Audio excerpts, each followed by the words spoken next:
الحمد لله وكفى وسلام على عباده الذين اصطفى أما بعد أعوذ بالله من الشيطان الرجيم بسم الله الرحمن الرحيم لقد كان لكم في رسول الله أسوة حسنة سبحان ربك رب العزة عما يصفون وسلام على المرسلين والحمد لله رب العالمين اللهم صل على سيدنا محمد وعلى آل سيدنا محمد وبارك وسلم اللهم صل على سيدنا محمد وعلى آل سيدنا محمد وبارك وسلم اللهم صل على سيدنا محمد وعلى آل سيدنا محمد وبارك وسلم 12 ربیع الاول نبی علیہ السلام کی ولادت کا دن ہے۔ عام طور پر ربیع الاول کے مہینے میں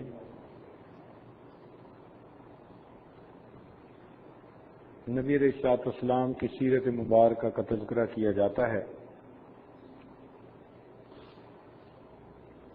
مورخین زیادہ اس نتیجے پر پہنچے ہیں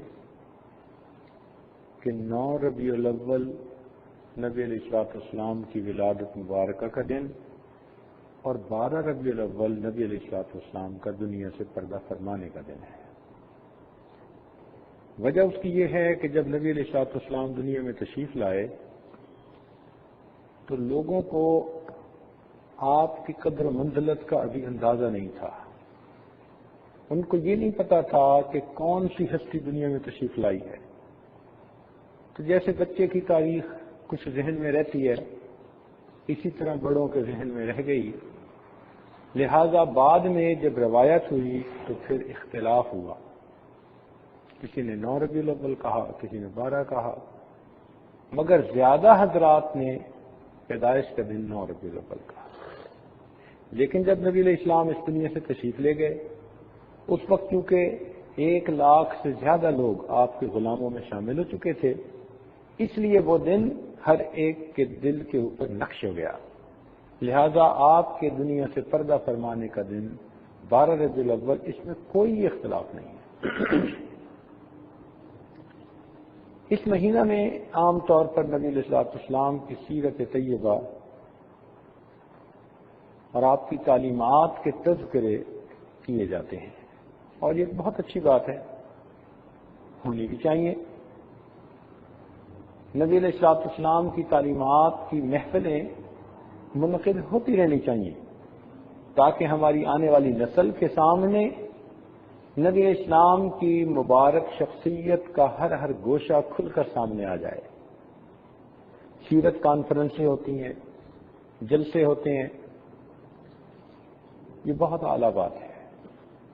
یہ مہینہ رحمتوں بھرا مہینہ۔ اس میں ایک بات سمجھنے والی ہے، وہ یہ کہ نبی علیہ السلام کے تشریف لانے کی خوشی منانا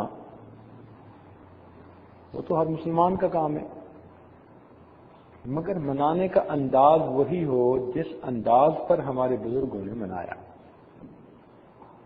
ایک آدمی یہ رزلٹ میں پاس ہو جائے اور باہر گلی میں ناچنا شروع کر دے تو اسے کون اچھا کہے گا؟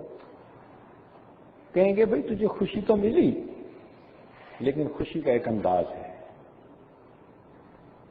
نبی علیہ السلام کی پیدائش پر خوشی سیدنا صدیق اکبر کو بھی ہوئی، سیدنا عمر خطاب کو بھی ہوئی، سیدنا عثمان غنی کو بھی ہوئی، سیدنا علی المرتضیٰ کو بھی ہوئی۔ تو خلفائے راشدین نے اپنے دور میں جس انداز سے نبی علیہ السلام کی پیدائش کی خوشی منائی وہی سب سے بہتر طریقہ ہے۔ 1,24,000 صحابہ وہ نبی علیہ السلام کے عاشق صادق تھے، ہر صحابی کا دل نبی علیہ السلام کی محبت سے بھرا ہوا تھا. انہوں نے اپنے محبوب کی دنیا میں آنے کی خوشی جیسے منائی، ہم نے ویسے منائی. پھر امت میں کتنے اولیاء گزرے، حسن بصری رحمۃ اللہ علیہ، جنید بغدادی رحمۃ اللہ علیہ، بائیجین بستامی رحمۃ اللہ علیہ، حضرت خواجہ عبد الخالق غجدوانی رحمۃ اللہ علیہ، خواجہ عبد القادر جیلانی رحمۃ اللہ علیہ، مجدد الفسانی رحمۃ اللہ علیہ، شاہ ولی اللہ محدث دہلوی رحمۃ اللہ علیہ. بڑے بڑے علمی شخصیتیں گزری، فقہا گزرے، امام اعظم رحمۃ اللہ علیہ، امام شافعی رحمۃ اللہ علیہ، امام احمد بن حنبل رحمۃ اللہ علیہ اور امام مالک رحمۃ اللہ علیہ. یہ سب حضرات اس امت کے بڑے علماء اور بڑے مشائخ میں سے تھے. انہوں نے جس طرح نبی علیہ السلام کی دنیا میں تشریف آوری پر خوشی منائی، اس انداز پر خوشی منانا وہی سنت ہے، وہی اچھا طریقہ ہے. ایک موٹی سی بات ذہن میں رکھیے کہ اگر کسی کے شیخ اس کے گھر میں آئیں تو گھر کے لوگوں کو خوشی ہوتی ہے، مگر بچوں کی خوشی اور انداز کی ہوتی ہے اور بڑوں کی خوشی اور انداز کی. بچوں کی خوشی تو اتنی ہوتی ہے جی کہ حضرت صاحب آئے، کھانے اچھے بنیں گے اور ہمیں بھی مٹھائی ملے گی. یہ بچوں کی خوشی ہے. اور بڑوں کی خوشی کیا کہ ہمارے شیخ تشریف لائیں، وہ ہماری اصلاح اور تربیت کی باتیں بتائیں گے، ہم ان پر عمل کر کے انسان بن جائیں گے. یہ بڑوں کی خوشی ہے. تو نبی علیہ السلام کی دنیا میں تشریف آوری پر خوشی آج دو انداز سے منائی جاتی ہے. بعض نوجوان اس طرح مناتے ہیں کہ فقط اس دن ایک جلسہ کر کے یا جلوس کر کے خوشی کا اظہار کر لیتے ہیں. یہ بھی خوشی ہے مگر بچوں جیسی خوشی ہے. بڑوں کی خوشی یہ ہے کہ سیرت کے تذکرے کیجیے اور جہاں جہاں ہماری زندگی نبی علیہ السلام کی مبارک زندگی سے مختلف ہے اس کو ختم کرنے کی کوشش کریں تاکہ زندگی 100% نبی علیہ السلام کی سنت کے مطابق بنے. یہ اصل خوشی ہے. ویسے ایک علمی نقطہ ذہن میں رکھیے، تفسیروں میں لکھا ہے کہ اللہ رب العزت نے جب اس کائنات کو پیدا فرمایا تو 6 دن لگے. زمین کو 2 دن میں پیدا کیا، خلق الارض فی یومین، 2 دن میں زمین کو پیدا فرمایا. پھر 4 دن لگے اس زمین کے اندر انسان کا رزق رکھنے میں. وبارک فیہا، اس میں برکتیں رکھی اللہ نے، معدنیات رکھے، نمکیات رکھی. آج اس ریشو پرپورشن کی وجہ سے زمین سے کیا پھل پھول اور سبزیاں نکلتی ہیں، انسان کی زندگی کا بقا جن کے اوپر منحصر ہے. تو 4 اور 2 6 دن لگے. تو مفسرین نے لکھا کہ اللہ رب العزت نے اتوار کے دن اس زمین کو بنانا شروع فرمایا اور جمعہ کے دن یہ مکمل ہوئی، کیونکہ اتوار، سوموار، منگل، بدھ، جمعرات اور جمعہ. تو اتوار کا دن اس کا شروع کا دن اور جمعہ کا دن اس کے مکمل ہونے کا دن اور ہفتے کا دن چھٹی کا دن. لہذا اس وقت کی دنیا میں 3 بڑے مذاہب ہیں. ان میں عیسائی اتوار کے دن اپنی خوشی کا دن، جمعے کا دن، عبادت کا دن مناتے ہیں، تو سنڈے پریئر ہوتی ہے ان کی. جو یہودی ہیں وہ ہفتے کا دن مناتے ہیں کہ وہ فراغت کا دن تھا اس لیے اس دن خوشی کا دن ہے. اور مومنوں کے لیے اللہ نے جمعے کا دن خوشی کا دن بنا دیا. اور واقعی جس دن کوئی کام مکمل ہوتا ہے نا، حقیقی خوشی اس دن ہوتی ہے. کام شروع ہونے کے دن بھی خوشی ہوتی ہے مگر خوشی کا انداز اور ہوتا ہے. دیکھیں جی، بچے کو جس دن شروع کرواتے ہیں قرآن پاک اس دن بھی خوشی ہوتی ہے مگر وہ خوشی ذرا کم ہے. اور جس دن قرآن پاک اس کا مکمل ہوتا ہے اس دن خوشی کی انداز کچھ اور ہوتا ہے. کام مکمل ہو گیا۔ تو الحمدللہ امت مسلمہ کو اللہ تعالیٰ نے جمعہ کا دن خوشی کا دن دیا، اور یہی مزاج ہے دونوں میں۔ چنانچہ آپ دیکھیں گے کہ بنی جو ہے یہ عیسائیوں میں جو برتھ ڈے منانے کا رواج ہے وہ عام ہے، ایک مزاج ہے ان کا، بچے کا برتھ ڈے منایا جاتا ہے، بڑے کا برتھ ڈے منایا جاتا ہے، تو آنے کی خوشی منائی جاتی ہے۔ ہمارے ہاں جس دن بندہ ایمان کے ساتھ اس دنیا سے رخصت ہو جاتا ہے نا، کامیاب ہو جاتا ہے، وہ دن خوشی کا دن ہوتا ہے۔ اسی لیے ہمارے ہاں بزرگوں کے سیرت کے دن منائے جاتے ہیں۔ فلاں دن صدیق اکبر کی شہادت ہوئی، اچھا جی سیرت کانفرنس ہوگی۔ فلاں دن حضرت مجدد ثانی رحمۃ اللہ علیہ کے لیے ایصال ثواب کا دن ہے۔ تو ہمارے ہاں دنیا سے جانے کا جو دن ہے وہ اصل ان کی کامیابی کا دن ہے۔ لہذا ہمارے اکابرین اس 12 ربیع الاول کے مہینے میں نبی علیہ الصلوۃ والسلام کی تعلیمات کو کھول کھول کر بتاتے ہیں اور اس پر عمل کرنا سکھاتے ہیں، اور یہ حقیقی خوشی منانے کا انداز ہے۔ اصل خوشی یہ ہے ہر سال کے ربیع الاول میں ہم اپنی زندگی کا جائزہ لیں اور اپنی زندگی نبی علیہ الصلوۃ والسلام کی مبارک زندگی کے بالکل مطابق بنانے کی کوشش کریں۔ اللہ تعالیٰ نے اپنے محبوب کو دنیا میں بھیجا، اور بھیجا بھی سعودی عربیہ میں۔ اگر آپ کبھی دنیا کے نقشے کو سامنے رکھ کر دیکھیں، سعودی عرب کا پیننسولا جو ہے نا، 3 طرف سے وہ پانی سے کٹا ہوا ہے، زمین سے کٹا ہوا ہے، پانی پانی ہے، 3 طرف اس کے پانی ہے، صرف اوپر کی طرف وہ زمین سے ملا ہوا ہے، 3 طرف اس کو پانی نے گھیرا ہوا ہے، ایک طرف وہ باقی زمین کے ساتھ جڑا ہوا ہے اوپر کی طرف۔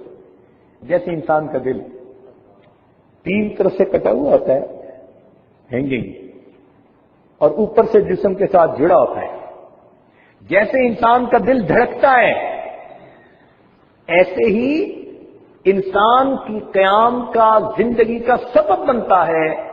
اللہ تعالیٰ نے اس خطہ سعودی عربیہ کو دنیا کا جغرافیائی دل بنا دیا۔ جب تک دھڑکتا رہے گا، جب تک کعبہ اپنی جگہ پر موجود رہے گا، اس وقت تک انسانیت کی بقا ہے۔ چنانچہ نبی اسلام نے فرمایا کہ قرب قیامت کی بڑی علامات میں سے ایک علامت یہ ہے کہ کعبے کو گرا دیا جائے گا، یہ آخری علامت ہوگی یعنی پھر قیامت کی، اس کے بعد پھر قیامت آ جائے۔ تو بیت اللہ شریف ہمارے قیام کا سبب ہے، اس لیے ہر مومن کو اس جگہ کے ساتھ والہانہ محبت ہوتی ہے، نبی علیہ الصلوۃ والسلام سے والہانہ محبت، بیت اللہ شریف سے والہانہ محبت، یہ ہر مومن کا ایک والہانہ محبت کا انداز ہوتا ہے۔ جب نبی علیہ السلام تشریف لائے تو اس جزیرہ عرب کے اندر جو لوگ تھے بہت ہی زیادہ گمراہی اور جہالت کی زندگی گزار رہے تھے۔ ان کی حالت یہ تھی کہ ظالم اپنے ظلم کے بلبوتے پر دوسروں پر راج کر رہا تھا۔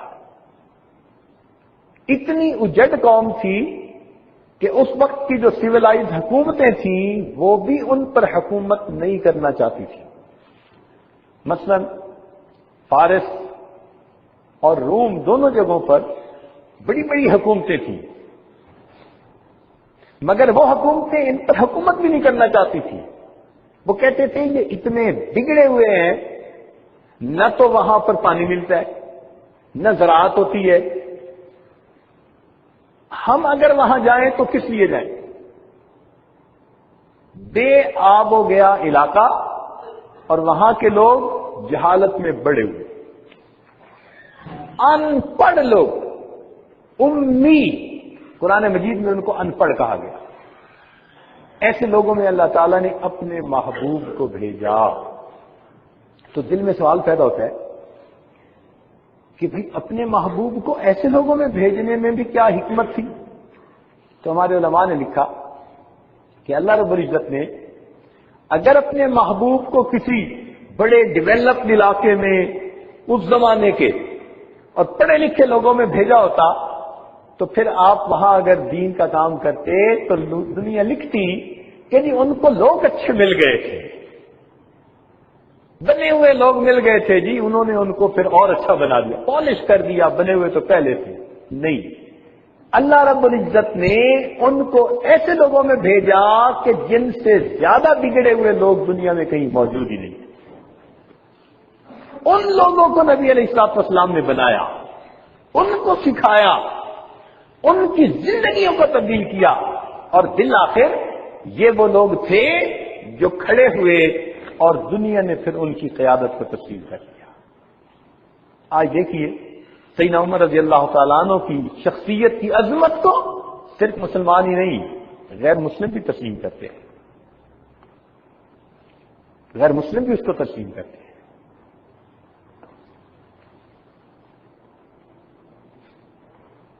چنانچہ ایک انگریز مورخ لکھتا ہے کہ نبی علیہ الصلوۃ والسلام کے دنیا میں پردہ فرمانے کے بعد the land of Arabia became the nursery of heroes, عرب کی زمین وہ انسانوں کی نرسری بن گئی، ہیروؤں کی نرسری بن گئی۔ ہر بندہ جو وہاں سے اٹھا وہ دنیا کی تاریخ پر ایک ہیرو کی طرح سمجھا گیا۔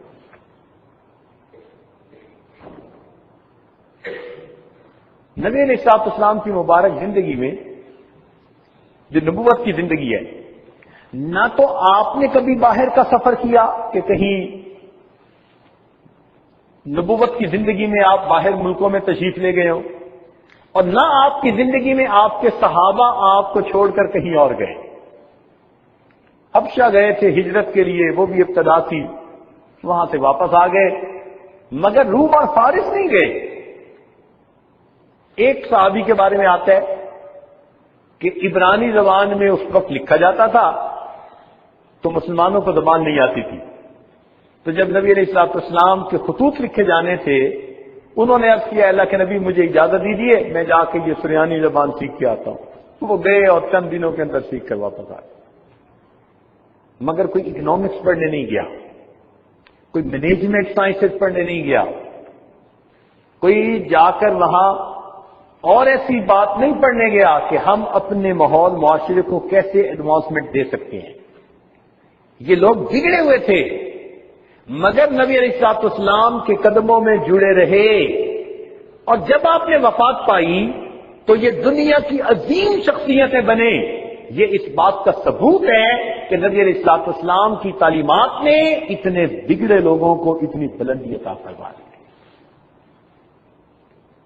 تو یہ محبوب محسن انسانیت کی تعلیمات، جنہوں نے انسانوں کو انسان بننے کا طریقہ سکھایا، آدمی کو آدمیت سکھائی،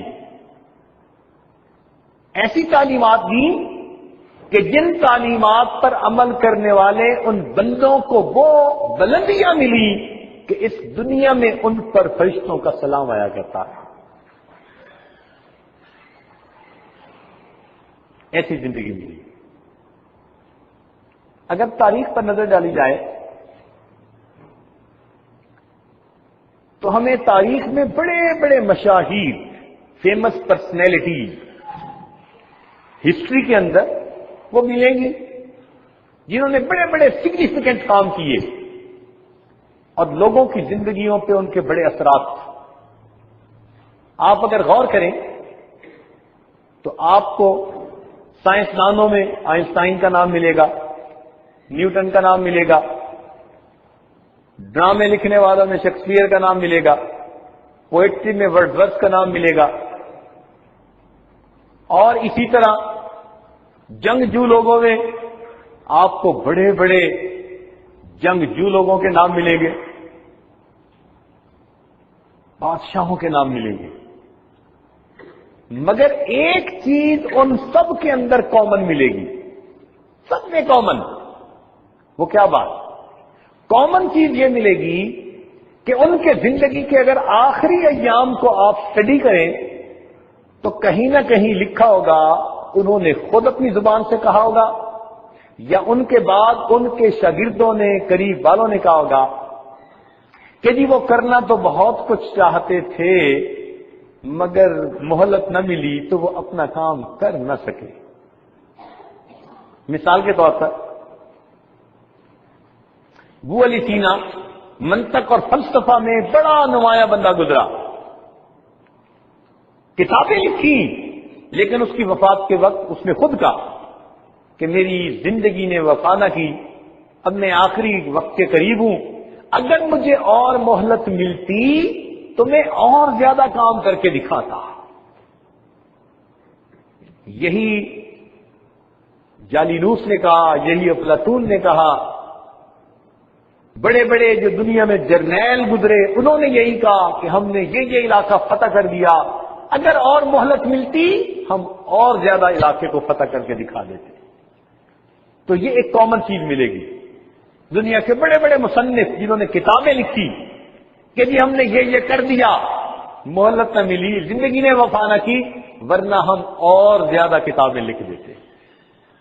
تو جب یہ بات ہم سب کی زندگیوں میں کامن پڑھتے ہیں تو دل میں ایک بات پیدا ہوتی ہے کہ ان لوگوں نے بڑے بڑے کام کیے مگر ان کے کام ابھی ادھورے رہ گئے، پورے نہیں کر سکے، زندگی کی حسرتیں رہ گئی، زندگی کی تمنائیں نامکمل رہ گئی، منزل پہ نہیں پہنچے، ابھی ان کا کام ادھورا تھا۔ پوری انسانیت کی تاریخ میں ایک نبی علیہ السلام کی مبارک زندگی ایسی ہے کہ آپ اپنی مبارک زندگی میں 1.5 لاکھ صحابہ کی موجودگی میں سب کے سامنے فرماتے ہیں، لوگوں میں جس مقصد کے لیے دنیا میں آیا تھا میں وہ مقصد پورا کر چکا، کیا تم میری اس بات کی تصدیق کرتے ہو؟ 1.25 لاکھ لوگوں نے کہا، اے اللہ کے نبی ہم اس بات پر گواہی دیتے ہیں آپ نے فرض کو ادا کر دیا، امانت پہنچا دی۔ گویا ایک زندگی ایسی ہے جو کامل زندگی ہے، باقی سب کی سب زندگیاں ادھوری زندگی۔ تو جب ایک زندگی کامل ہے تو کیوں نہ ہم اس کامل کی زندگی کو فالو کریں؟ حق بنتا ہے نا۔ میرا قائد ہے وہ، زندگی پیغام تھا جس کا، صداقت ذات تھی جس کی، امانت نام تھا جس کا، وہ رفتہ رفتہ جس نے قوم کو منزل عطا کر دی، کلی آغاز تھی جس کی، چمن انجام تھا جس کا۔ ایک کلی سے کام شروع کیا اور بالآخر چمن بنا کر دنیا کو دکھا دیا۔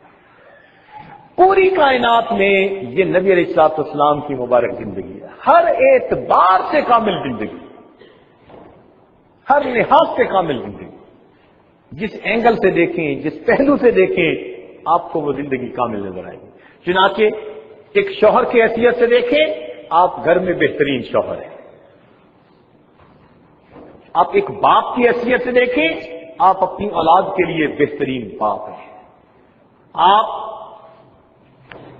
ایک دوست کی حیثیت سے دیکھیں، آپ سیدنا صدیق اکبر اور دوسرے حضرات کے لیے ایک بہترین دوست بھی ہیں۔ آپ ایک معلم کی حیثیت سے دیکھیں، آپ بہترین معلم ہیں۔ ایک فاتح کی حیثیت سے دیکھیے، بہترین فاتح ہیں۔ ایک عبادت گزار کی حیثیت سے دیکھیے، آپ کائنات کے سب سے بڑے عبادت گزار۔ تواضع کی نظر سے دیکھیے، آپ کائنات کے سب سے زیادہ متواضع انسان ہیں، اخلاق والے، کردار والے۔ یہ سب نعمتیں اللہ رب العزت نے آپ کو عطا کی۔ آپ دیکھیے، یہ پوائنٹ ذرا سوچنے کا ہے، دنیا کے ہر گھر میں کتنی اچھی زندگی کیوں نہ گزر رہی ہو، کہیں نہ کہیں میاں بیوی میں رائے کا اختلاف ہو جاتا ہے، زیادہ نہ صحیح تھوڑا صحیح ہو جاتا ہے۔ تو میاں بیوی آپس میں کہتے ہیں کہ اچھا اگر کبھی کوئی ایسی بات ہوئی نا، ہم آپس میں مل کے بات کر لیں گے، ہمیں گھر کی باتیں باہر نہیں کرنی چاہیے۔ علماء کو دیکھیں، مشائخ کو دیکھیں، عام تاجروں کو دیکھیں، پڑھے لکھے دوسرے طبقے کو دیکھیں، ہر بندہ اپنے گھر میں یہ کہے گا او جی یہ میری پرائیویٹ لائف ہے. کیا مطلب؟ کہ میں اس لائف کو دوسروں سے علیحدہ رکھنا چاہتا ہوں، اور جی یہ میرے اور میرے گھر کے معاملات ہیں، لوگوں کو اس کی طرف نہیں متوجہ ہونا چاہیے. تو معلوم ہوا کہ تمام لوگ اس بات کو چاہتے ہیں کہ ہمارے گھر کی باتیں ہم تک رہیں، لوگوں کے سامنے نہ آئیں. پوری کائنات میں، انسانیت کی تاریخ میں ایک ہستی ہمیں ایسی نظر آتی ہے کہ جس نے اپنے گھر والوں کو آ کر کہا، اپنی بیویوں کو، کہ تم مجھے تنہائی میں جس طرح زندگی گزارتی دیکھتی ہو یہ تمہارے اوپر فرض ہے، اگر کوئی تم سے پوچھے تو تم اس زندگی کو لوگوں کے سامنے کھول کر بیان کرو. یہ چھوٹی بات نہیں ہے، یہ بہت بڑی بات ہے، بہت بڑی بات ہے. ایسی کامل زندگی کہ گھر کی باتیں، فرمایا جو کچھ مجھے دیکھتی ہو کرتے ہوئے، میری زندگی لوگوں کے سامنے اگر دوسری عورتیں آئیں اور تم سے پوچھنا چاہیں کہ نبی علیہ السلام کی زندگی میں یہ کیسے کیسے ہیں، تمہیں اس بات کا حکم ہے کہ تم میری زندگی کو لوگوں تک پہنچاؤ. ایسی صاف ستھری زندگی، پھولوں سے زیادہ معطر زندگی، خوشبودار زندگی. تو دل یہ چاہتا ہے کہ پھر انسان ایسی زندگی کو فالو کرے. ادھورے لوگوں کی زندگی کو فالو کیا کرنا؟ تو حقیقت میں یہ نبی علیہ الصلوۃ والسلام ہی کی شان ہے کہ ان کی زندگی ہر اعتبار سے کامل ہے. آج دنیا کہتی ہے کسی بندے کے بارے میں رائے کام کرنی ہو نا تو جی اس کی بیوی سے پوچھو، بچوں سے پوچھو، یا اس کے ماتحت جو کام کرنے والے ہیں نا جی ان سے پوچھو، وہ آپ کو صحیح رپورٹ دیں گے. وہ قریب ہوتے ہیں نا، ان کو اندر کی حقیقت کا پتہ ہوتا ہے. اس لیے کئی لوگ لوگوں کے سامنے بڑے عظیم رہنما بنے ہوتے ہیں اور بیوی ان کو سمجھتی کچھ نہیں، اس لیے کہ وہ سمجھتی ہے کہ اندر سے کیا ہے. اولاد ان سے فائدہ نہیں پاتی. قریب کے دوستوں کو کمزوریوں کا پتہ ہوتا ہے، ماتحت کو پتہ ہوتا ہے کہ صاحب کی زندگی کیسی ہے. تو باہر کی دنیا میں وہ بڑے معزز ہوتے ہیں، مگر جب اپنے گھر اور اس کے کلوز دائرے میں آتے ہیں تو ان لوگوں کی کمزوریاں کھل جاتی ہیں. مگر نبی علیہ الصلوۃ والسلام کی مبارک زندگی کچھ اور انداز کی. جو آپ صلی اللہ علیہ وسلم کے جتنا زیادہ قریب ہوا اتنا ہی زیادہ اس کے دل میں آپ کی محبت آئی. جو ذرا دور رہا اگر اس کی زندگی میں محبت کم ہے تو جتنا قریب ہوتا گیا وہ محبت اتنی زیادہ بڑھتی گئی، حتیٰ کہ جب نبی علیہ الصلوۃ والسلام نے نبوت کا دعویٰ فرمایا تو سب سے پہلے وہی لوگ ایمان لائے جو نبی علیہ السلام کے سب سے زیادہ قریب. اور تمہیں کون ایمان لائی؟ خدیجہ الکبریٰ رضی اللہ عنہا، بیوی ایمان لائی. بیویاں مانتی ہیں؟ نہیں مانتی. اللہ ماشاء اللہ، جس کی زندگی نبی علیہ السلام کی سنت کے مطابق ہوگی ان کی بیویاں پھر ان کی بات ماننے والی ہوگی.